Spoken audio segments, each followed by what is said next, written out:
কেইদিনমান আগতে আমি মহিলা আত্মসহায়ক গোটৰ কাৰণে আমি ফৰ্ম পঠাইছিলো য'ত নেকি আপোনালোকে 10,000 টকা পায়। কম যে 17 তাৰিখে সব ফৰ্ম ফিল আপ হ'ব, মানে এদিনতে ফিল আপ। এতিয়ালৈকে 27 লাখ পৰিয়ালে অৰুণোদয় পাই আছে।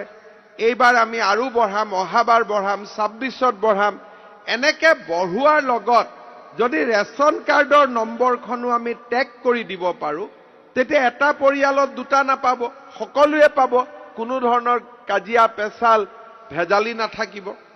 কেইদিনমান আগতে আমি মহিলা আত্মসহায়ক গোটৰ কাৰণে আমি ফৰ্ম পঠাইছিলো য'ত নেকি আপোনালোকে 10,000 টকা পাব। কোনে কোনে ফৰ্ম ললে? বা সব ফাষ্ট, সবে লৈ ললে ফৰ্ম। এটা ফৰ্মখন পঢ়িছে নে নাই কি লিখা আছে? আপোনালোকক যে মই দুটা গছ পুলি ৰুব দিছিলো, পুলি দুটা জীয়াই আছে নে নাই এইটো কওক। কাৰ কাৰ আছে হাত ডাঙক।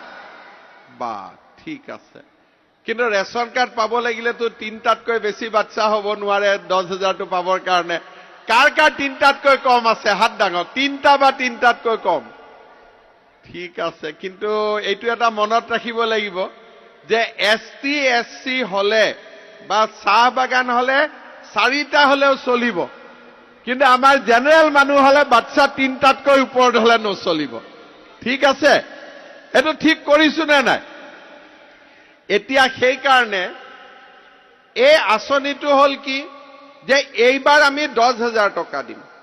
10,000 টকা দিলে আপোনালোকে মৌ মাখি কৰিব, কোনোবাই কণী কৰিব, কোনোবা লেয়াৰ কৰিব, যি ব্যৱসায় কৰে।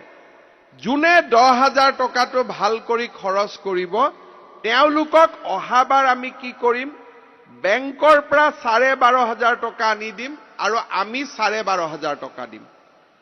25,000 হল, তাৰ 12,500 টকা ঘূৰাই দিব। 12,500 টকা ঘূৰাই দিব নালাগে। এতিয়া আমি এই যে মহিলাক পইচা দিব খুজিছো, তাতো আমি দালালি বন্ধ কৰি দিব খুজিছো। আগতে ফৰ্মখন দিওঁতেও 200 টকা দিব লাগে মানুহক। সেইকাৰণে এতিয়া কৈছো ফৰ্মখন এদিনতে লৈ যাওক। ফিল আপ কৰা দিনো এদিনেই দি দিম। কোনবা এদিন মই কম যে 17 তাৰিখে সব ফৰ্ম ফিল আপ হ'ব, মানে এদিনতে ফিল আপ হ'ব। তাৰ পিছত ভাবি থাকোতে বেংকত টুপলুং কৰি 10,000 টকা আপোনালোকৰ একাউণ্টত সোমাই যাব, কোনেও গমেই নাপাব। তাৰমানে দালাল বস্তুটো আমি নোহোৱা কৰি দিব খুজিছো। এই ধৰণে আমি অসমত কাম কৰি গৈ আছো।